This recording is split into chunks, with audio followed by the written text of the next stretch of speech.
You know what that sound is. That's the sound of summer, and there's no better way to kick off this summer season than with an ice-cold Dewey beer. Dewey Beer recently voted the #1 brew pub in the nation. The nation, #1 brew pub with locations in Delaware and even in Colorado, has some of the coldest, crispest, most delicious beer I have ever tasted. And you're going to be able to get it for free at the Talkin 215 free beer Phillies tailgates. You know we're always advertising them on our social media, but enough about that. Let's talk about Dewey for a little bit. Locally owned and operated, they use only the finest ingredients and go through a painstaking process to make sure that the best product possible is in that can, and you need that can in your hand. Head on over to deweybeerco.com to see where Dewey is sold near you and get yourself some of the delicious El Trono, Swishy Pants, or any of their other incredible beers. Dewey Beer. Let's kick off summer right, folks. What is going on, everybody? Welcome back to Talkin 215. What is up, everybody? And welcome back to another edition of the Talkin 215 podcast. Good morning, good afternoon, and good evening. Whatever time of the day you are listening, welcome to this week's edition of Talkin 215. Ladies and gentlemen, we are back, and we have got a familiar face. For those that have been following the pod for a while, you will be very excited to see the face and hear the voice of one very own Benny Silver. Ben, it is a pleasure and an honor to have you back on the airwaves. Welcome back, brother. Yeah. How's it going, boys? Feels great to be back. Hell yeah. And then we have the normal cast of characters. We got the coach, Coach Joey, and Papa Sean in the house. Looking forward to a really fun, great, light episode with you boys. Makes it a fuck ton easier when the Phillies are playing the way that they're playing. It does. Yeah, I was just telling my buddy at the gym earlier today, I said, I think this is the most stress-free May I've had in my entire life. This is the best May I've ever had. Like, I can't remember the time where you got a new son. We were really, you might be responsible. The birth of baby Zebley has sprung the greatest Phillies start in MLB in franchise history. It might be because of the birth of your son. I'll keep knocking him out. I'll let Lauren know right now. We will continue this. I will be Phillip Rivers in a decade, just one after the other. Just say the word. You're batting 1,000 so far. I mean, why not keep taking more hacks? And the stats say continue.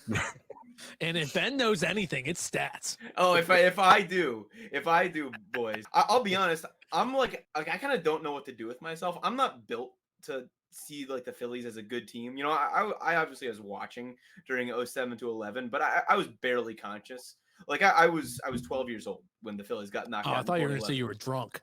I mean, I wish, man. It would have helped. It would have helped watching Ryan Howard tear his Achilles at 12 years old in the ballpark. But like, I'm raised on the 2015 through 17 Phillies. My mind is constantly prepared for the collapse. I don't know what to do with myself watching a team that's this good because I almost don't really feel anything. Like it's just too much good over and over and over and over again. Like, how are you guys processing? You keep waiting for something bad to happen. Like you're just used to it because even if you were around for 07 to 11, I mean, we can go back even further. I started watching in, I don't know, 97, 98, 99, somewhere in there. We were bad for most of those years, or at least, you know, fighting to be 500. You just keep waiting for disaster to strike any time and holding your breath, and it just doesn't happen. We end up, you keep thinking like a game like tonight, you keep waiting for Taiwan to give up 5 runs. And he gives up 3, and we've doubled the other team. We've got at least the last I checked, it was 6-3.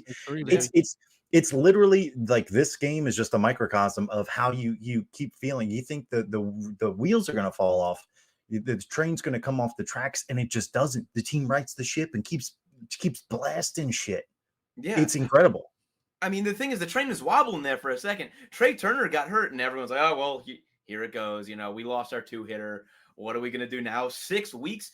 And what are we? 2.5 weeks into the Trey Turner injury? The Phillies have lost like 3 games, and Edmundo Sosa has been better than Trey Turner was, both defensively and offensively. Well, Cody Clemens, let's not sell the kid short. I'm sorry. No That's disrespect Clemens to the ever playing Major League Baseball.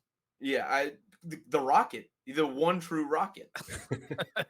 I stole that from WIP, by the way, for the record. Coach, your son was born the year of the World Series run, correct? He was, yeah. And I actually started dating my wife when the Eagles won the Super Bowl. So, Hell yeah. kind of just trying to get that all down. There's some winning formula here with talking 2-5. Sean and I, our bromance, I believe that we are now 15-0 in any Philadelphia sporting event that we attend together. That's Sean insane. and I have never witnessed a loss together. Yeah, I don't know. Have we gone to 15 games together? I don't know what the count is as About far as total 15, games yeah. we've seen. I mean, it's more than like 6, where it's like, wow, like we've won. Like it's a number that now is like, okay, we've got a little something here. Yeah, there's a 0 at the other end of it, though. We are lossless. We are undefeated, and it's probably 11-12 and nothing. If I had to guess, it's double digits without a doubt. It's somewhere in the 12 to 15 range. So what you're saying is it's no longer a coincidence. Exactly. No. Yeah. Exactly. Like we went to the first game that we attended together was the 2017 Eagles Falcons divisional game. And like obviously incredible game. We were right in the corner where Julio dropped the ball or didn't catch it or whatever you want to say. And it was like, wow, that's great. We won. And then he joined the podcast and we started going to Phillies games. And it's like we were at the Bryson Stott home run game with the Bryce Harper grand slam to tie it. We were at like a bunch of games where it's like we shouldn't have won this game, but we came back and just won it. And then we've been at a handful of, we've been to a bunch of postseason, at least 4-5 postseason games. They've all won. I mean, they don't lose at Citizens Bank, or they rarely lose at Citizens Bank in the postseason. And we went to every winning game of that. And then through the podcast, we've gone to many regular season games and never lost. So why the hell weren't you guys at game 6 or 7? I mean, like you've deprived the Phillies of a pennant is what That's you've a done. great question. We're gonna need to start getting some more money from sponsors because we just ran out of money. I'm starting an inquest here. Like we're getting to the bottom of this because we got Tom on the pod that goes to every single financial. Eagles game. Well, that's a great pitch to the sponsors, isn't it? Do you hate the Phillies? If you hate the Phillies, don't give us more money. Period. Like that's, I don't understand.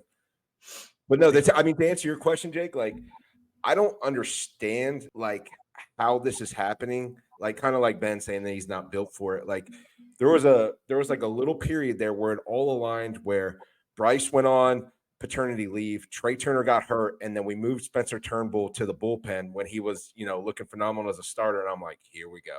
That's what you're thinking. You're like, how are we gonna hold these pieces together?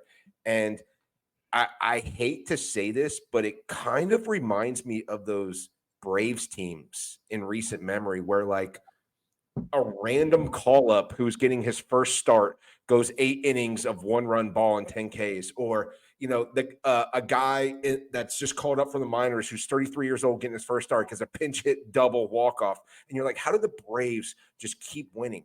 And here we are, the Phillies. It doesn't matter who is up, who's doing what. Ben just touched on Edmundo Sosa playing great, Cody Clemens playing great. You haven't even gotten your best Bryce Harper, but believe it or not, he's batting like 400 this month and playing amazing. Alec Boehm having a resurgence. You got Brandon Marsh who's looking great. It's crazy to me that you don't need a Bryce Harper 5 RBI game or Schwarber to lead off the game with a home run or a perfect game from, one of your big 3 pitchers for you to win.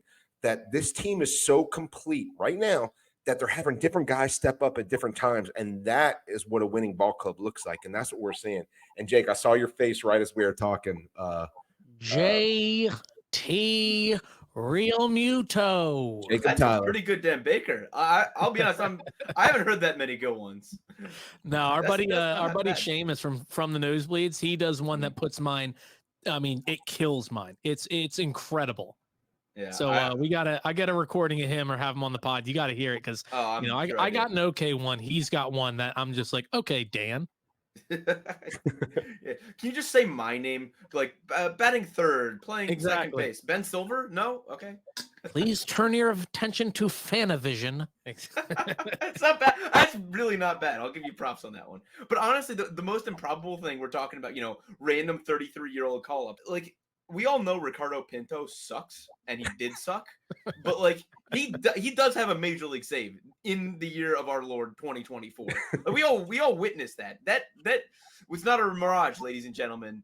he did get called in from Rochester, arrive at the ballpark in the 4th inning, and pitch, the 3-inning save rule that still exists because some, Joe Schmo in 1914 thought it needed to be a save. But you look at that stat sheet, he's got a 1 in the save column. Yeah, he does. Blows my mind. No, it's incredible. We're getting production from almost everything. It's like you're talking about guys that went out. There's also guys that are in there that just aren't playing great. Like we obviously, when Sean and I are there, Castellanos goes 3 for 4 because naturally he knows that I'm a Castellanos guy. So he's like, oh, Liam's not here, but my boy Jake's here. Like we're good. So he steps up there. But like Schwarber, all he does right now is walk and hit singles. Like he walks a shit ton and he hits a few singles. Like he has. That's what he's known for. He's a singles hitter. Yeah, he's always been known for that. But it doesn't even matter because 1 through 5 are just raking. Everybody's getting on base. Well, everybody. I mean, for the past 3.5 years that we've been doing this podcast, there's one guy on this team that everybody on the podcast and that follows the podcast knows is my guy. And he's finally doing his damn thing. And that's one Alec Boehm. Sir Anthony Dominguez? Yeah, of course. I mean, I really didn't even need to say it because everybody knows I'm a big Boehm guy. There's people that come up to me when like we're watching a game at a bar or anything, and Boehm, this is like a year and a half ago, would get a hit and they'd be like, "Hey, big Boehm guy over here." I'd be like, "Damn straight." And now I'm just like, you know what? I do have all my receipts. I am a big Boehm guy. Aiden Miller, who? Call him a bit. Boehm's about to be our DH. Schwarber's got 1 year left. Boehm's going to be signed to a 20-year deal, just a DH for this damn team. Jake, I'll be honest. I think every time I've come on this podcast, I've shit on Boehm just because of you. And I can't do that anymore because even his defense is good now. How is this happening? Seriously. He was like I think DRS. We're bringing in the advanced stats all of a sudden. There it is. The Ben Silver advanced stats. It took 11 minutes into the podcast, which I think is a record for me. His DRS for his DRS for like the first 3 years of his career was like -45, which is like unplayably bad. He's like, what happened? I'm seeing a different player out there. It's like not only is he making the plays that are hit at him, his range is not that bad either. No, the guys do it like you always hear, whether you're listening to Fransky or McCarthy and all, you hear like Boehm with a backhand thrown across his body, gets him at first. What a play. And it's like Keith Hernandez is wanting to just blast his brains out right now. Speaking of Boehm right now. Don't tell me. What did he tell do? me. It's 2 RBI single with the bases loaded. You can't load the bases for Alec Boehm. You can't do it. You're asking for an absolute nightmare. Well, they didn't throw a pitch in the strike zone to Bryce, though. There wasn't a pitch like anywhere near the strike zone to Bryce in that. It's just silly. It's just silly that you would even do that. Well, hey Ben, I'm glad you brought up DRS because the same shit I do that annoys every listener we have. If you would have told me 2 months ago that Johan Rojas would have one of the worst DRS as a center fielder right now, you would have said I was crazy, especially with how hot he started and ended last year. But it's almost like a seesaw, like a reversal between Boehm and him defensively. I don't know what's going on, but he looks bad right now, and I don't know what it is. So I think the thing with Rojas, I want to get DRS out of the way. Terrible in small sample sizes. You can't use it in any sample size that's frankly less than like 2. As someone who actually worked on the stat for about 2 months, I was very, very, very briefly employed at Sports Info Solutions. It's very subjective, at least to my understanding of it, because it's input manually by. So I tend not to trust it unless you have a lot of data. But that said, I think Rojas's big struggle is that his glove is not great. His route running is great, and his reactions are really good. But like he's getting to all the balls, he's just not catching them, which is super weird. But he's Nelson Aguilar. He's Nelson Aguilar. Yeah, exactly. So Matt Gelb actually had a really interesting explanation for this in one of his recent pieces. He has been using a silver glove for basically his entire professional career. And within the last, I want to say 3 or 4 weeks, the umpires told him that he is no longer allowed to use that glove because you can't judge when the ball is caught or not, or if it's a trap. So he's had to switch to a red glove. And for the first time in his professional career, he has to use a glove that he's been uncomfortable, which could be causing the weird issues that he's had dropping balls that he's getting to, but not squeezing the leather. That's interesting. That feels absurd. It's completely absurd. That feels so lazy to me. especially with instant replay and being able to zoom in from 9 million angles. You would think that's. I thought you were going to say something about the batter's eye, maybe, Nope. but Look, for somebody that like clearly plays at a similar level, the pickup softball games that I play, I'm not in a league, but I have a bunch of friends that play softball that consistently don't have enough guys. So I get the text, hey, we need to fill in, you able to play? So I'm playing 2 to 3 softball games a week. For a guy that can just grab a glove off of the bench and go out there and just playing Sports Center top 10 plays in the outfield, because your boy has range. It just seems silly that Johan Rojas can't do the same thing. Like you give me a Fisher Price 9-inch glove and I'm catching a softball snow cone all day long. It doesn't matter who's in the batter's box. So if Johan Rojas is playing Jake in the Neverland Pirates out there with a damn eye patch on, looking like a fucking idiot and can't catch as a ball, like you can find me outside. How about that with some of this stuff? I think he might be a little faster than you, Jake. If I had look, you're talking to a guy that my nickname in Little League was Meet Road Runner because I was just flying down the base path. Are you kidding me? Look, Jake, I think you were potentially forgetting that perhaps he's moving so fast that his legs are working before his brain has time to send the signal to his hand to close the glove. That's a great point. I mean, we might not know. That said, like in all seriousness, I think he's going to be fine. I think, he's a young player. He still hasn't played a full season in Major League Baseball. He is an elite defender in, even in the 80 games, including this year. It's a small sample size. He's gonna. I'm not worried. You know what he needs? He needs to just kick back on a day off, crack open a 6 or a Dewey beer, and just relax a little bit. I mean, Sean, who, if anybody knows, is not a drinker, he cracked open a little swishy pants at the Talkin 2-5 tailgate, and he enjoyed it very much. That shit was refreshing. Okay. We don't go to too many games where it's like 90 degrees and there's a brand new beer But we go to shitty weather games. Yeah. It's always raining or cloudy or something or other. Yeah. I mean, shout out to Swishy Pants. Like that shit was delicious. I don't know. Are we sponsored by them? Dewey beer, baby. Can they that was sponsor such you a guys? shameless plug. Can they send you to more Phillies? Can they send you to postseason games? Oh yeah, we're actually giving away a pair of postseason tickets. 1 pair of postseason tickets to every round of the playoffs. Oh, shit. Okay. Oh yeah. As long as you guys are going to be there as well. Of course, yes, we will be in attendance at every game that we're also giving. Oh, thank God. I was worried there for a second. Yeah. No, we. You got to treat yourself first. No. First and foremost. Look, here, question for you guys. I've heard, I've been up late watching TV plenty of times as a kid, plenty of times as an adult. You hear these commercials where that says, if erection lasts longer than 4 hours, please consult medical attention. I've been rocking a rock hard Bomer for about 2 to 3 months now. Is this something to be concerned about? For the opponents? Yeah. I would call a doctor. Yeah, no, you should be concerned. If his slugging does not dip below 500, you should be very, very concerned. I think we need to get Dr. Mesa on. Yeah. Get to the bottom of this. Yeah, he's on vacation diagnosis tomorrow. I don't think Dr. Mesa, that's his specialty, actually. Nor does he want to. Shout out Delaware Orthopedic Specialists. While we're on the subject of shouting out our sponsors, Delaware Orthopedic Specialists for your 9-month Bomer erection. Oh my God. Okay, so back soda we all know and love. Back to Rojas real quick. I just have one little point. From a very non-professional perspective, I've got 2 little points. First, that damn out of town scoreboard. It's still bright as shit. Okay, it's awful. I feel like it could still throw him off. He's surrounded by blunt signs that may have something to do with it. But also, remember, he had put on a considerable chunk of muscle. This is a guy who's still growing. He's a young guy. He's hitting the gym. I tell you what, the mobility issues might be a thing. He might just not have the same mind muscle memory attached to it. Just getting a little bit less mobility out of his shoulder girdle. I mean, it's possible. He's getting his glove to the ball. He's just not squeezing it. Which to me screams of a sample size issue, and it's like if it keeps up for the whole year, then was last year a sample size issue where he was playing out of his mind and we all overrated it.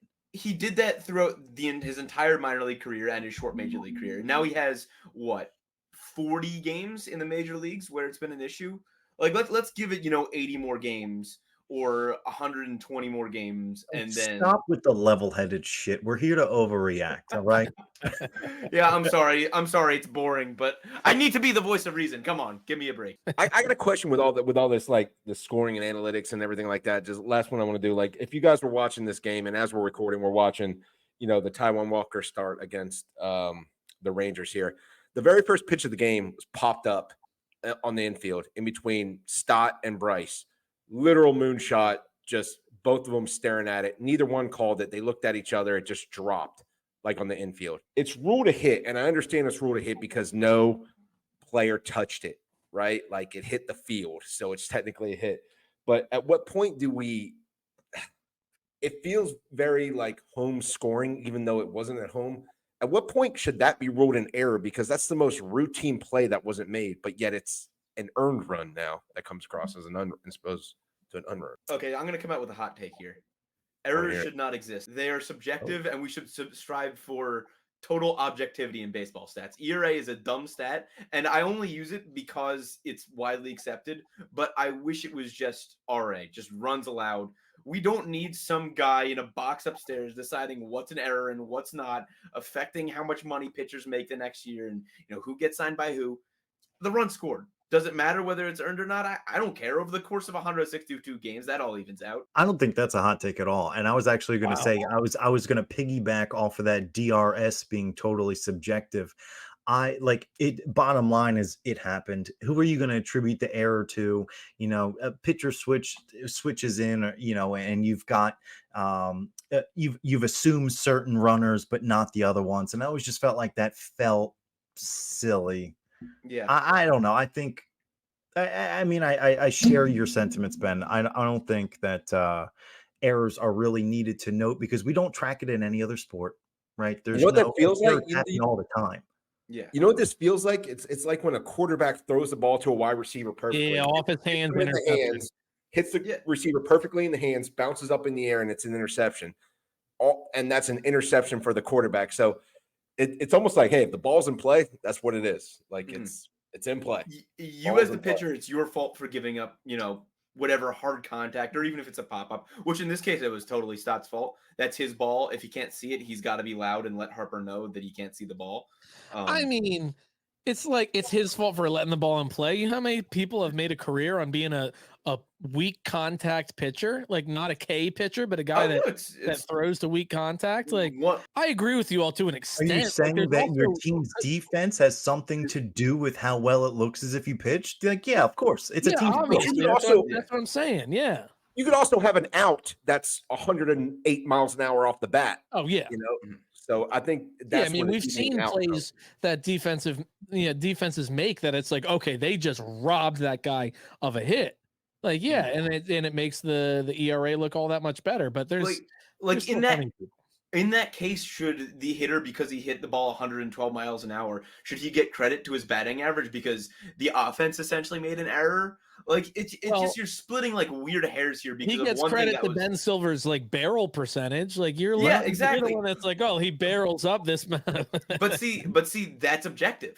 Barrel percentage doesn't care about random arbitrary bullcrap. Like I care where the ball went. It just cares how hard it went. Yeah, exactly. I strive for every stat to be as objective as possible, and ERA, because of errors and because of some guy in 1912, is subjective, which I think is stupid, and we should. I like ERA, but I think it should be more like thought of as a team stat versus a singular starting pitcher or any pitcher stat. Yeah, I don't know how to feel about that, but okay. So Ben, I'll get back to you for you. I've got a question for you, a little bit on the selfish side. A little over a month ago, about 6 weeks ago, I placed a sizable wager on Ranger Suarez to win the NL Cy Young. How do you think I should be feeling, quarter of the way through the season about this? I mean, there's like one response, and it's just how enthusiastic am I in response to that? All right, so give me this, because I think this is the much more interesting question. Does the betting app allow you to cash out? Not yet. I would imagine as it gets closer it will, but I placed it. He was plus 3,500. 30. He's Oh my now God. plus 500. Holy shit. My uncle placed the same bet when he was at plus 13. Oh, it was plus 3,500? Yeah. This was very early in the season. Anybody knows, like, I'm a big Bohm guy, but Ranger is also, he's like my teddy bear that I just hold at night. It's just a guy that you just hold near and dear to you. I can't remember. I have a family member that either placed the bet when it was at plus 1,300 or plus 13,000. It might have been 13,000. Wow. It'd be 10. Is plus 13,000, is that 10 to win 130? That's 10 to win 1,030. Okay, so no, it must have been plus 1,300 then. Yeah. Because 13,000 is crazy. You just move the zeros. I don't think that would have even been an odds. No, of course not. Yeah, I don't think he would ever even open up at, like, before the season. He was probably plus 6,000 to open the season, somewhere around there, 100 to win 6,000. Mm-hmm. So yeah, plus 3,500. The thing is, the interesting thing for me is if that gets up to, you know, how much did you place? I placed $50, so I'd win 32.50. Or no, it's plus 35, so I'd win $1,750 if he was to win. Is it like, my thought is, if it gets up to, like, you know, a $600 cash out, do you cash out? And I think my answer is yes. Really? Yeah, I love. He is my favorite player in the Phillies. I've had a Ranger Suarez jersey in my closet. It is now in my dirty laundry pile because I sweat all over it yesterday. I bring it out to show you guys, but I just think there's too much room for variability. He could get injured. You know, he could have one blow up start where he allows 10 runs that ruins his campaign. And it just, I think that it's the safe money bet to, even if he's still running a 1.3 ERA in mid-July, if it's, you know, $600 cash out for $50, I'm cashing. Well, people know that homie don't play that game. I was doing the ladder challenge, and I turned $10 into $1,300, and I did not cash out, and I lost $1,300. See, how can you not cash out like a little bit of it? Because if I won 2 more days, I'd have 10 grand. Yeah, but if you cashed out like 400, and then 2 more days, you'd have 8 grand, and also, you know, 400 just in case. Yeah. Oh, trust me, people were like, you know, just cash out all of it, cash out half of it. I'm like, you know what? I'm not that guy. I'm not that reasonable. Like, I'm a little reasonable, but I'm not like. Yeah. Because my whole thought was, I put in $10, and sure, like, I had 1,280, but at the end of the day, like, I only put in 10. But I still did lose 1,280 because I had 1,280. Yeah. What are you gonna do? I get it. It's the principle. Yeah. No? Yeah. I mean, it was the very first time that I had ever done the ladder challenge, and I made it to day 8. I've tried the ladder challenge many times. I haven't made it past day 5 since. So it's the first time charm. That is very impressive. One of the few things that I can do. Lose money. Any fisherman will tell you that is probably the best noise that you can possibly hear. You're sitting on the boat or you're sitting on the dock, you're reeling in your personal best fish, you got your buddy recording it, and what are you wearing but some raggedy old t-shirt that looks like crap? Why have that incredible moment ruined by not having on the best high-performance fishing shirt that you can get? That's where our friends at Tackle Up come in. Tackle Up is a fishing lifestyle and apparel company that is making some of the finest, highest quality fishing shirts I have ever worn. Also, we may have a Talkin 215 exclusive shirt on their website that you definitely need to check out. TackleUp.com. We know a ton of you go down to the Delaware beaches during the summer season, so when you're down there, you have to head over to Bethany at the corner of Atlantic and Garfield and check out Tackle Up's new storefront location, selling Grundens, Hoo-Rags, and of course, their incredible design of high-performance fishing shirts. Definitely check them out, and while you're there, tell them that Talkin 215 sent you. So, every time I come on a podcast like this, I try to come in with one crazy, like, analytic type stat. And I'm wondering, are you guys ready to hear an analytic stat that is simple but will blow your mind? Yes. I'm ready. All right. Christian Pache is second in the National League in average exit velocity, behind only one player. That's Shohei Ohtani. When I think of Ohtani, I think of Christian Pache. Everyday player. They're twins, really. Basically the same player. Like, I also can't stand exit velocity. I don't think that stat makes a damn bit of a difference. They're shiny toys. I feel like that sound great. I don't know. It doesn't pass the eye test for me. No, I get that because it's more about quality of contact. And you can have high exit velocity with crap quality of contact, and that's what Christian Pache has had. He's driving these balls into the ground, but he's lighting up the exit velocity numbers, and he's up there with Ohtani and Vladdy Jr. and O'Neal Cruz, like Giancarlo Stanton. See Juan Soto, Aaron Judge, Vlad Guerrero Jr.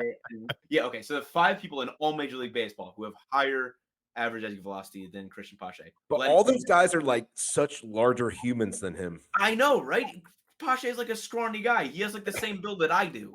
So he's just closing his eyes and swinging as hard as he can. Dude, lay off on it, man. Just hit the contact. He's been struggling this season. Hit a gork now and then. God damn. Holy shit. I would have never guessed that ever. No, I love that. There was an interesting stat, and Ben, you probably know what this is. I think you tweeted it one time. Was it last year, beginning of this year? Was Brandon Marsh was the best? Was it BABIP or was it something in Major League history or something? So it wasn't. So there were. I think you might be conflating two things. So Brandon Marsh, really interesting, runs an exceptionally high BABIP, which for anyone not in the know is batting average on balls. Most players in Major League Baseball will have their balls in play end up as hits about 30% of the time. If you're above that or below that, it generally means you're due to regress back to the mean. Brandon Marsh is about 40%, but he's sustainable. And I'll be honest, it's a long time since I've looked into this, and I don't remember exactly why, but you can expect something like 40% of Marsh's balls in play to go for hits. And I think it's mostly due to the fact that he hits a lot of balls like in between 8 and 32-degree launch. And then the other Brandon Marsh stat is that this year, and I'm going back to DRS, even though I just devalued it like half an hour ago, has 7 defensive runs saved and is on pace for something like 25 defensive runs saved. Dude, Brandon Marsh is the best outfielder in Major League Baseball. Yeah, exactly. It's incredible. If he made a play today, that was incredible. The throw he had today was insane. Yeah. No, I mean, the guy was safe. It was probably could have been a better throw, but I'm shocked they didn't challenge him out. Yeah, I don't know how they didn't challenge him. But anyways, I don't even think he looked at third base. He just knew where third base was, got it off the wall, turned and launched on a one hopper to boom. I understand. It looked great. He was safe. He was safe. It shouldn't have counted. Look, I only care what's in the box score. Line drive in the box score, boys. I get it. Yeah, his it looks like his career BABIP is 376 right now. Yeah. He's having his career low at the moment. This season is his career low, and it's still above average. Yeah, I'm sure. What's he at? Like 330? 322. As long as Fangraphs is updated, it's 322.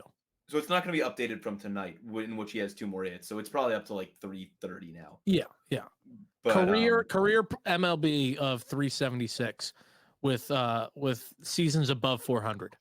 Yeah, which means Brandon Marsh is only going to get better. It's pretty amazing from a guy who is already going to rack up like 5 wins above. Yeah, he's at 333 this season. It is updated, including today's. He's at 333. Wow. I was looking at, they updated the live stats, but the season total is not. Gotcha. He's at 333 for the season. Brandon Marsh, man, he is a player that the Phillies are so lucky to have. He's a platoon guy.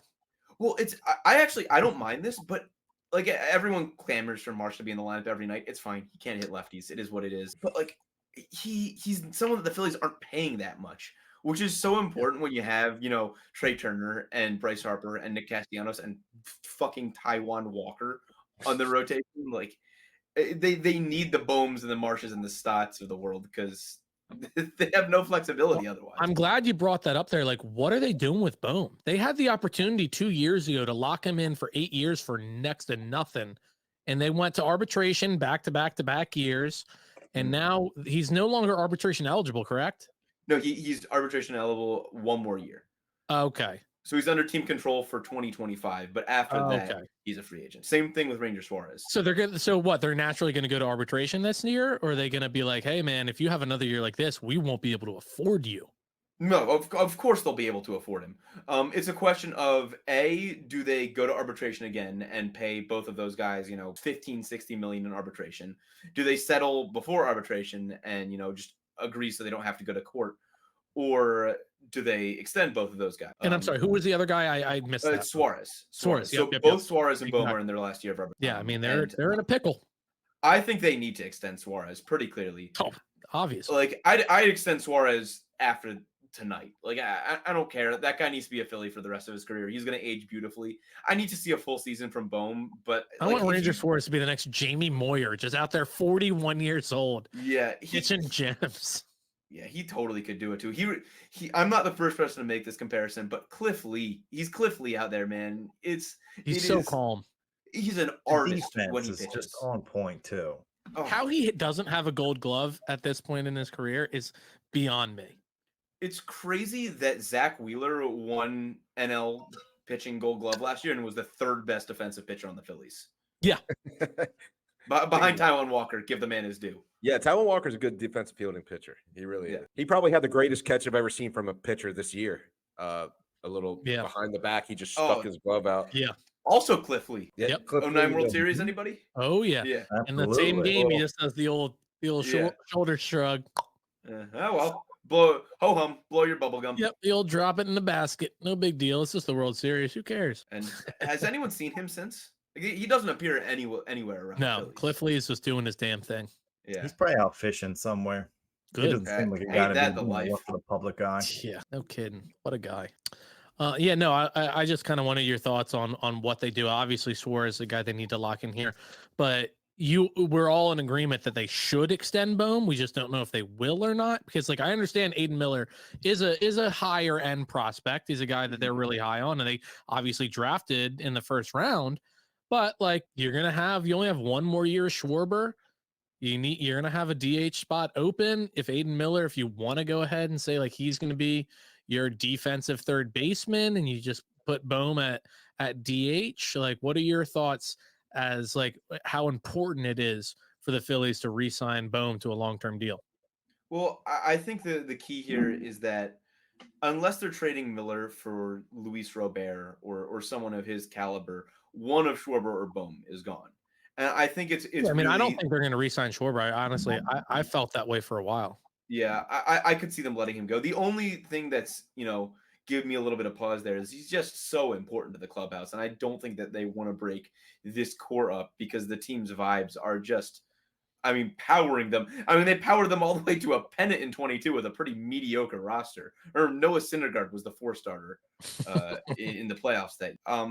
But I think they're going to give Bohm, frankly, I think they might give Bohm all of this year and all of next year. And they might just, wait until the last possible second with him. I think they're keeping Suarez pretty much no matter what. But yeah, imagine Nola, Suarez, Wheeler, Painter.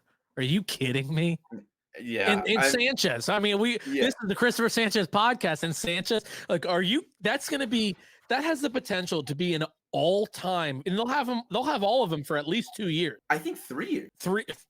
If Of course they have to extend Suarez. Yeah, that's all contingent on that. Because, if they extend him, they'll have these guys for. That could be an all-time rotation for 2 to 3 years. Yeah, think of the '90s Braves. The Painter will be back at the beginning of next year, recovered from his surgery, and if he opens the season with the team, if they find somewhere to jettison Taijuan off to, then you have 3 years of Wheeler after this. You have 6 years of Nola.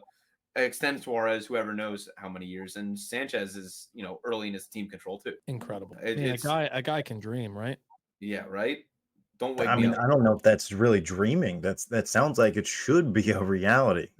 Dombrowski. We talk about Marsh. That's one of Dombrowski's best moves. He's rarely missed. The Taijuan Walker deal is the worst one that we've seen in his tenure here, right? Yeah, it's bad. It is bad. Don't forget Craig Kimbrell or Corey Knebel. Or actually, Yuri's Familia as well. He's missed on a lot of relievers.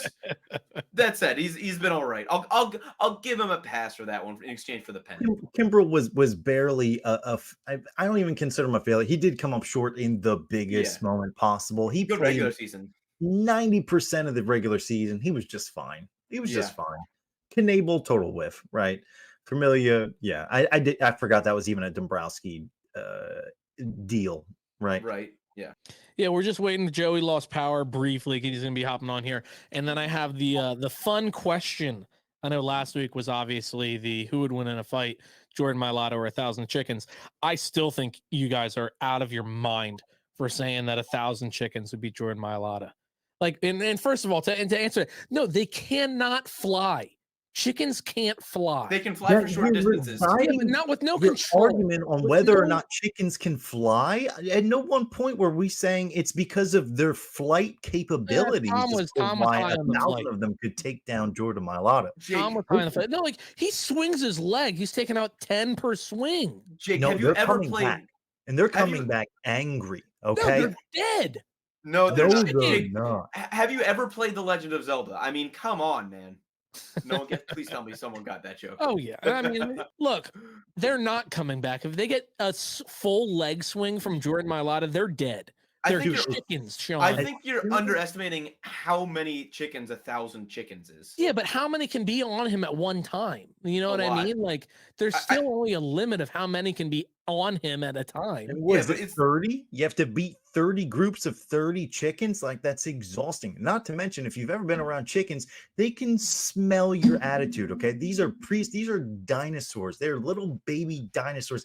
As soon as they realize you are here to fight, guess what? There's 1,000 of them that are also here to fight you. They know they are a pack mentality. They're going to peck and pull and fluster, and just Jordan's going to get through. I don't know. Jordan answered the third of question them. He's himself. going to be He answered it exhausted. himself. Jordan answered himself. He said KFC for everyone. Jordan so is naturally, wrong. Yeah, Jordan's Okay. wrong. That KFC is I- going to be some deep fried Samoan, all right? Yeah. I think Jordan's taking out like 100. Like oh, if I we're could being take out 100 generous. chickens. No, you couldn't. Chickens are vicious, man. You ever deal with a chicken? You ever deal with an angry bird at all? And chickens are a big bird, mind you. They are not a big bird. Yeah, they are. They're bigger than like a They're pigeon. bigger than a pigeon. Yeah. They're not like a turkey or an emu. Like they're a bird. They're sizable, and when they flap their wings and they peck at you, he's gonna be gone. No, Like, but I did say he can wear stalemate protective. maybe. I did say he can wear protective gear. I said no weapons, but he can have like shin pads on and like. Can he be in full uniform? Sure. Okay. Jordan Mailata in full uniform, I think, would stalemate the chickens because I just don't think that. I think he would pass out from exhaustion before he was That's able to what kill Sean 1,000. said. Thank you. Sean Thank said you, he Ben. died from exhaustion. Yeah. All right. So that was last week's fun question. I have a question that I've been dying to have Ben Silver on. And each of you are going to be able to answer one category at a time. But we're not nearly as cool. This is going to be a Cap moment, but not like the cool kids like, oh, is it Cap or not? Cap is in create a player. I have like 7 to 9 categories that I'm going to pose and that you all each answer individually. Everybody's going to be assigned a category. Everybody's going to get about 2 or 3. And we are going to create a player that is going to be the greatest player of all time. And you're going to have to assign of all-time Phillies history. Like, hey, he's got Jimmy Rollins' speed. He's got Ryan Howard's power. Like everybody's going to get a category and we are going to create the greatest Philly of all time. And then if we have time, we're going to do the same thing with a Eagles player as well. All right. So Sean, I'm starting with you and we are going to go with fielding. This create a player. You get to pick a fielder of all time Phillies history. They get this player's fielding ability. Who do they get? Well, what position are we putting them at? Is Ben, it just I'll let you- playing I'll let you every pick the position. position? I'll let you pick the position, Ben. Ben's the guest of honor. We're creating a player that plays what position, Ben? Shortstop. I think the best players of all time are generally. Okay. Shortstop. And if we have time, we might even do a pitcher too. Sean, they are a shortstop. So I'm picking the best fielding shortstop. You're just picking the best Phillies? fielder. If you feel as though Shane Victorino would have made the best shortstop, go ahead. He has Shane Victorino's fielding. Whatever you want. I don't know. What do we just go? I'll go J-roll. Fair enough. Fair enough. Ben, speed. Well, I want to choose J-Roll speed, but am I locked out of that now? No. Okay. You feel like there's never been a faster player on the Phillies than Oh, in the Phillies Rollins? history, I'm thinking of shortstops now. No, it's fast just play in this- Phillies. any Oh, Roman player Quinn. that's Roman faster Quinn. Philly. Roman As Quinn. long speed. as he doesn't come with Roman Quinn's knees, I think we're fine. All right, sticking in somewhat in that category, durability, coach. Wow, durability. I will go Chase Utley. Durability. No, Nice. don't do that. Never mind. Let me go Chase Mike Utley was Schmidt. always injured. Mike Schmidt. This is tough. I wasn't expecting All right, well, I'm going to stick with you on that one as long as you're not frozen anymore. Maybe I won't stick with you. We'll Oh, see. boy. Looks like he's got a little bit Ask the question slowly. If Well, you I can was get gonna- one word per 5 minutes. No, I have no exactly. durability. There he internet is. has no durability. Whoa. There he is. He's back. He's back. Coach, sticking with you, power.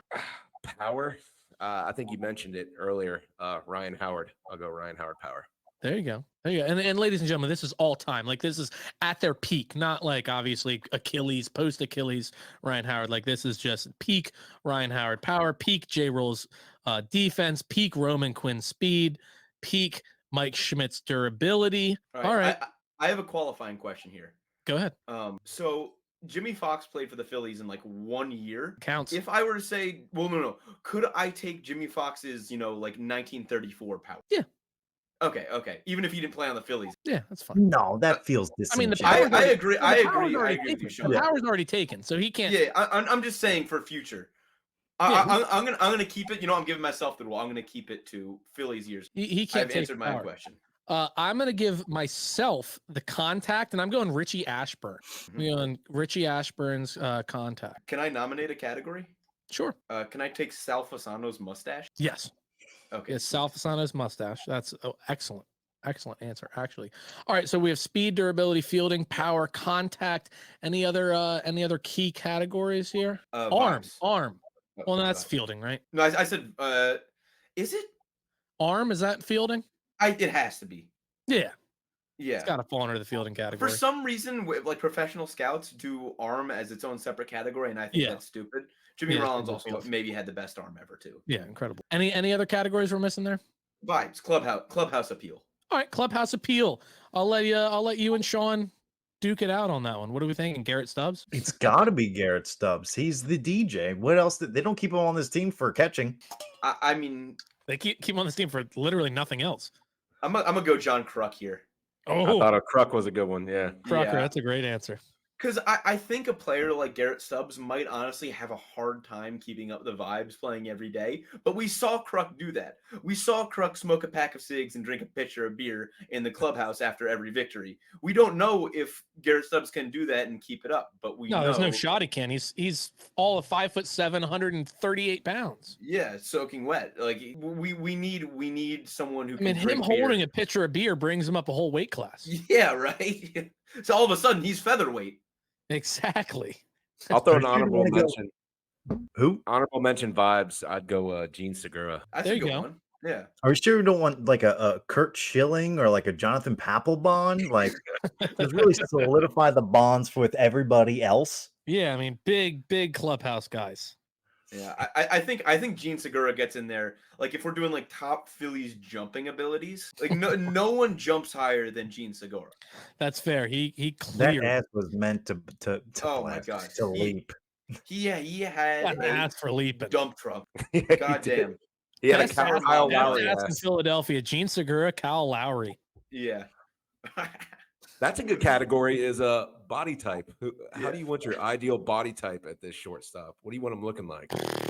Trying to think of just some all-time Philly, just bodies, nails in 1992. I was gonna say Pete Incaviglia. Pete Incaviglia. I want the hairiest back possible. Yeah, I'm sure we're missing so many good ones from like the 60s and 70s. Of course. Are you kidding me? Matt Stairs. I want that body type. Oh, Matt Stairs. All of that skill on a Matt Stairs body. Who is the fattest Philly club? That's a great question. Because like I'm thinking like I'd love to have Daniel Vogel. Iron Foot fucking Jones from 1926. I mean, it's tough because the NL didn't adopt the DH until just recently. Which I think I still like. Obviously, it benefits the Phillies greatly. I would have much rather had a universal pitcher's hitting. Like I love strategy in baseball. I agree. I love strategy in baseball. Thank you. And no extra inning bullshit either. Yeah, like, the ghost runner is the dumbest rule in all of sports. I feel like Sean and I are going to be on the same page on this. We don't want to stay up till 3 a.m. watching an extra inning game in May.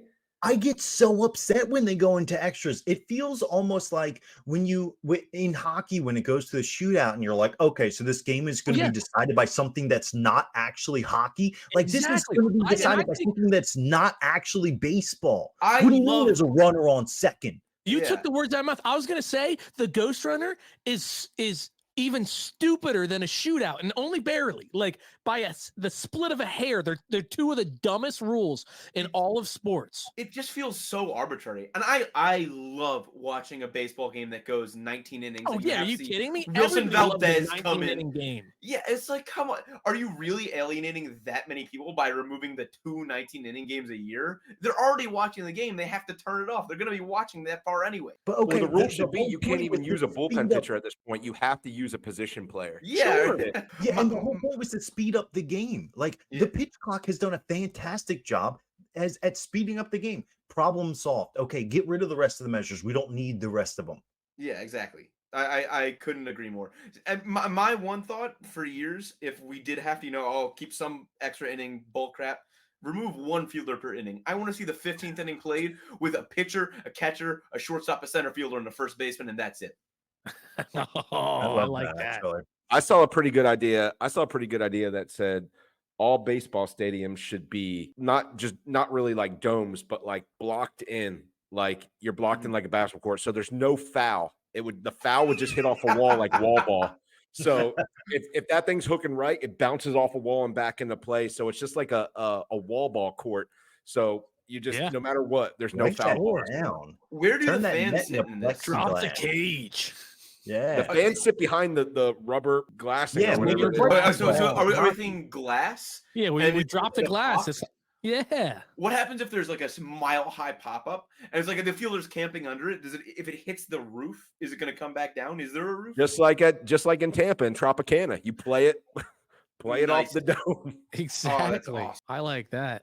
Yeah. All right, we're all going to answer all these categories together. We're going to get the consensus pick. We're building the all-time Phillies pitcher. We're going to start with velocity.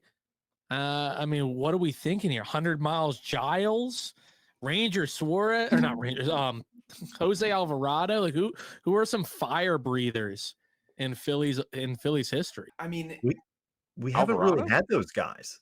yeah, it has to be Alvarado, right? Is there Yeah, he's someone probably we're the hardest forgetting? thrower. Like there had to be someone who came up. I mean, for, like, like 6 Ken innings. Giles threw pretty damn fast. Yeah, I think Ken Giles. If Ken Giles debuted today, he'd be throwing 2 miles an hour harder. So I'm gonna take Giles. Yeah, you Yeah, that think was they his just nickname. changed the mechanism that much? Yeah. I think that because everyone is throwing harder, Giles is throwing harder if he debuts at age 21 in 2024 instead of in 20. Yeah. I feel and this, not that this is my answer, but I feel like Kirkering is so young and he's already throwing 98, topping out as Yeah, fast. he hit 100 Still. in his rehab. And he could still put on 10, 15 pounds, and that might be the difference when adding 2 or 3 miles an hour onto the top end of his fastball. Like it's more of an aside, but I think that he could be in 10 years what we would say. Answer this question. He's got a light fastball though. You know what I mean? He's got no spin rate to it. Yeah, it just floats in there. Yeah, it's got no bite to it. It's a weak ass pitch, and he needs to develop that. No doubt. Yeah, but, obviously. I mean, his slider is all time, but if mean, you he don't have knows a secondary pitch, yeah, I think the key for Kirkering, honestly, is to take a couple miles an hour of velocity off the fastball and just change it into like change it into like a really true like low spin rate sinker to try and induce ground ball contact. Like forget about 100, throw 94, 95, and we're nice. All right, off speed, all time Phillies off speed, or just Jamie secondary Moore. pitches. What are we thinking?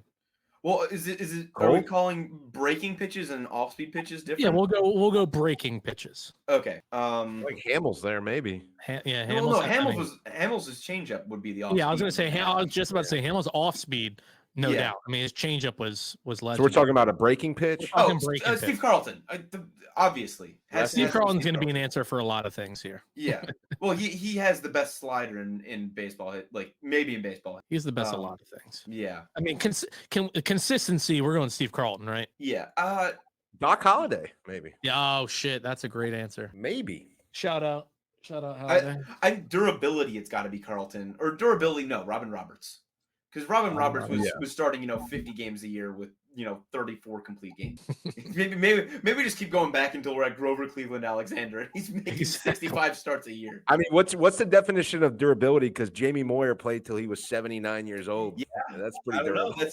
That's a good point. What era are we putting this pitcher in? Is I it mean, we modern talk about day? off-speed stuff. All of Jamie's stuff was off-speed stuff.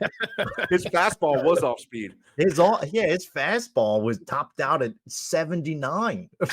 All right, I'm gonna toss this in there for off speed because I feel like Hamels changeup is the easy answer here, but Neris's splitter, I really like that pitch. I know he wasn't like an all-time elite closer, but he had the best splitter of anyone I've watched in baseball, maybe other than Wow. I don't know. Maybe I'm overrating it. Maybe I'm biased, but it feels to me like that was devastating. So Neris off speed or Hamels off speed? Probably Hamels off speed. He could definitely control that changeup better than Neris could control the splitter. That's for sure. And then that brings me right there to control. Cliff Lee. Yeah, he's just an artist out there. That's a good one. Knew exactly where every pitch was going. Yeah. Without a doubt. Who's the vibes? Who's the well, let me get fielding. Let's get fielding, and Okay. then we'll go to vibes. Oh, I think we know fielding, right? Ranger. Yeah. It's Ranger. Yeah. I mean, Jeff Hoffman's made some pretty damn good fielding plays. And Jeff Hoffman will be their next question to you, there, Ben. But and then vibes. I'm Is trying it to think. Cliff Lee? I don't know. I mean, feel like Jose Alvarado What kind gets of vibe do pretty we hyped. call him? Jose Alvarado has some He vibes. hypes me up Yeah. when he gets that big strikeout or the pop out to end the game. Mitch Williams might be a good one here. Yeah, Mitchy Poo. Yeah. Jojo Romero. Jojo Oh, Romero. yeah. Coming in, lights go down, and the Red Bull crushes on his arm, and he gets come in with like a wild thing or something like that. But my question about Cliff Lee is: do we know that he was verbal? Did he know how to speak? If we're talking Cliff Lee vibes, He was on the spectrum for He was sure. a nonverbal autistic. We've never heard him or Zach. Zach Wheeler speak. I don't know if we've heard like any of our pitchers really. Yeah, Aaron Nola is Zach also Wheeler barely is- verbal too. Yeah. Zach Wheeler is the least popular best player in any major Philadelphia sport. Like nobody knows anything about the guy. He just Is he on Jack Fritz shows top up. 11 athletes? He Oh my God. he was number 3, I believe. Oh, great. But he's gonna disappear into the ether as soon as his career is over. He's gonna go Absolutely. live with his wife back in no, she's from New Jersey. Oh, maybe he'll stick around then. Who knows? Yeah, maybe we'll stick around. All right. So you talked about Jojo Romero, lights going dark, slamming the can. So, Ben, we have a split decision on whether this is the greatest idea or absolutely terrible or not. We talk about teams all around the MLB having their players come out, like closers or clutch relievers come out. You see the Twins do it with who do the Twins do it with? Why am I blanking on his name? John Duran. Joan. Yeah, Joan Duran. Right. And then you got obviously Edwin Diaz with Tommy Trumpets and all. You're having Felix more and more Bautista. teams. Yeah, Felix Bautista. You're having more and more teams adapt this, walk out for their big reliever. So we thought that this, I mean, here, well, We I did don't not. even know what we thought because it's a split decision. We came up with Jeff Hoffman coming out to Nirvana's, what's the name of the song, Coach? Something in the way. Something in the way. Something in the way. Nirvana's Something in the Way, where the stadium goes dark and the bat signal follows Hoffman from the walk from the dugout, from the dugout to the mound, just something in the way. Look. Ooh. Are you That- familiar with that song? I've heard it. Yes. I'll be honest. I don't know Nirvana's discography as well as I should. I would not be able to sing it, but It's from the movie The Batman, the Yeah. latest Batman. The latest from the Batman. latest one. one. Oh, okay. Yeah. No, I haven't seen I've seen all the old ones, like the 80s. Damn and it, Ben. and old ones. Yeah, I haven't seen the new one. But that said, I have forever had what I think is the clear and obvious winner for reliever walk-in music. Lights Go Dark, and no one's gonna know it because I didn't know this by name until I looked into it. But I've always thought that more pitchers and hitters should use like old-timey classical music when they enter games. Okay. Hear me out here. Go listen to Dies Irae and tell me that batters would not be shitting their pants if a pitcher walked into that. Like if you have like any way to How get do a you spell it? How do you soundboard. spell it? Diesira. You're gonna hear it and you're gonna know exactly what I'm talking about. Yeah. It's like, oh wow, here's the nerd coming on again talking about. I don't know classical music for the record. All I know is that this would make the most intimidating entrance. And that said, for hitters, I want the 1812 overture, like just as a left.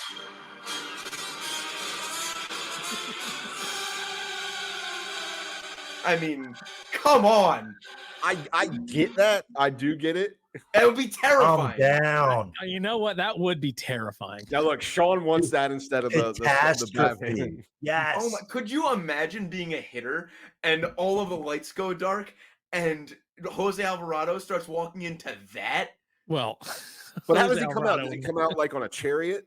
Yes, brings him- pulled by horses, and he's got a flaming sword in one hand and a sickle in the other, and you just know you're cooked. and a Now, if we're marble around the if we're other. allowed like MMA fighters or boxing fighters entrances, if you're allowed like transportation and like flair for the dramatic, then I'm all for it. Like instead of just having them run out there or jog or walk, like Yeah, let them choose their own vehicle and let them sauce it up a little bit. Come out in an ambulance. It's not for me. It's for you. Hey, Bryce Harper homered, and the Phillies won 11-4. what a Sweet. what a Like team. that's a boring it's like Sean said, it's boring, and we just beat the shit out of them. Like We're blowing everybody out. Even the games that we allow 4 runs, guys, Kyle Walker guys, doesn't look good again. The Rangers are a sub 500 team, so So it doesn't Because of actually us. count. because of us. yeah, those games don't count. No, I mean, and Harper only counts for half a home run, and that actually means Taijuan Walker gave up 6 earned runs. That's true. All right, so we won 10 and a And half. it's a Wednesday, so Wednesdays don't really count as like Oh, real shit. game days. Yeah, exactly. And the Phillies are actually 15-36 because it's just we don't want anything to get past the standards here. Just got to be careful with it all. Don't want to get too hyped. Don't want to get too hyped. Well, no, I'm with you on don't get overly hyped, but the Phillies are doing exactly what they need to do, and that's beating the teams that they're supposed to beat. I mean, I'm being completely facetious here. Like we should be getting hyped. Like Yeah. this team is special, and I'm at the point now where it's World Series or bust. Oh, has to be. I'm gonna be furious with any other. Ben, do you see a move coming at the trade deadline? Oh yeah, big time. I've been calling for Luis Robert for about a year now. I think Damn, I've been having calling him Robert. Yeah, I was like, you mean Luis Robert? no, he is Cuban. It's the Spanish is the one language I can speak. Absolutely, I mean, I can't. Well, really speak the soft T was lost in the embargo. It's Robert. Yeah, is it okay? Luis Robert. Well, I'll dignify you guys because I'm on your show. But Luis Robert, I would love. Robert. I like Robert. We need some extra Wasn't it I Need a right-handed power. Dildo or something that broke that story last year? Yes, it was that. Oh, I was that had for sure. Yeah. You sent it to the group text. Yeah, that's my bad. But the thing is, he provides right-handed power. He's a great defensive option, and he fits, the one spot where the Phillies don't have, a lockdown player right now, which is center field. That said, he is supposedly horrible for the clubhouse, and he does not really care about winning. So maybe when it comes to the 22 games over 500 Phils. Yeah, maybe watch out for that. He's got a lot of team control left, so it's going to cost, at minimum, Justin Crawford and Nick Abel, if not one of Painter or Miller, which I'm not sure if anyone's really ready to give up on those guys yet. No. Are you in at all or out on that Mason Miller sweepstakes? Out. Stop. You don't trade top prospects for a guy who's going to need Tommy John surgery in 3 years anyways. I was wondering that. Yeah, and also he's a reliever. Like, who the hell knows? He could suck in 3 years. He could suck next year. Like, it's just too small a sample size. I'd love to trade, big prospects for a guy you're getting for a year or two out of the bullpen because, I mean, obviously it's just going to be a cheaper price. But 6 years of team control for a reliever, it's just too expensive. He does look amazing though in that short sample size. He though. does. He looks damn good. I am salivating over that. I wonder if the A's are even going to be able to trade him, or if the price is just going to be too high. Do you guys ever wonder if the A's had kept like every good player that they traded over the last 4 or 5 years, like what the A's would look like? Has anybody ever like ran the numbers on that? Assuming that they're going to be closing down any day now, and they're trying to get, I don't even know. They're just trying to give shit away. Liquidation sale. Foreman Mills clearance sale, it feels like, for the last half decade. Yeah, I mean, like, also the 2021 Rays, after they had given everyone away, won something like 99 games too. Yeah, it's insane. Like, just with a bunch of random scrubs, they happen to still be great. I'm gonna fact check myself on that here. But if the Rays Moneyball, the Rays really do Moneyball. Yeah. They really do. It's You said the do. They do. nice. Okay, I'm sorry. 2021 A's won 86. The 2020 A's won a playoff series, and the 2019 A's won 97. I mean, they had Simeon, Matt Olson. They had good players on that. There's two right there. Matt Chapman. Matt Chapman. Yeah. They traded away Josh Donaldson as well. A little bit longer Had ago. Donaldson for a while. Pache, obviously, we got Pache from not like he was balling over there or anything like that. But right now they got I think Brent Rooker's going nuts for them offensively. Matt Olson they had as well. They traded for the Braves for Christian Pache. God, what a fleecing! But still, I mean, maybe not. I mean, Christian Pache is the number 2 in the National League in exit velocity, and Matt Olson is running like a 600 OPS. So maybe the Braves will reverse that trade. I think look into that. Yeah, Brent Rooker's having a hell of a season. Yeah. Hitting the damn cover off the ball. Holy cow. He always hits a moonshot and to cut the lead to 8 in the 7th inning or something like that. Great for my fantasy. They're only 10 games below 500. It's a lot of worse teams out there. Yeah. A lot of worse teams. 2025 or 2026 AL pennant winners, the Sacramento A's, having to play the World Series in a 12,000 person capacity stadium. It's been a disaster. That's so terrible. Like, you're a big league team. Act like it. Like, that's just. Well, Ben, I really can't thank you enough. We always love having you on whenever we get the privilege and honor of having you on. And obviously, you can see why that we're always so excited to have you, because you are just a wealth of knowledge and fun. Thanks so much, guys. Yeah, it is. Seriously, it's always a pleasure. And anytime you guys want to have me back, you shine the bat signal up and play some Nirvana, and I'm here. Yeah. Sean is so pissed off by that comment right now. That's the worst. Ben, you're not familiar with the movie nor the song. It's terrible. It would lull everybody in the stands. Really? We're going for the Batman and not the Dark Knight or Batman Returns? Like, no, the Dark Knight is superior. No, the Dark Knight is superior. It just happens to be slow, like just downer. No, we're not doing it. I want heavy metal. I want the whole crowd like mosh pitting and head banging. Exactly. The classical is like a nice touch on that. I appreciate it. Yeah. Give me Wild Thing. Like, come on. All right, that's a little cinematic, but it's a little too. All right, gentlemen. Final thoughts, Sean. Go Phils. Coach. This podcast doesn't count because we're all below 500 podcasts. World Series or bust. I got nothing. I got nothing to add. Jake, you asked. Exactly. Didn't ask myself. Seems like something's in the way of your thought process. Exactly. Ooh.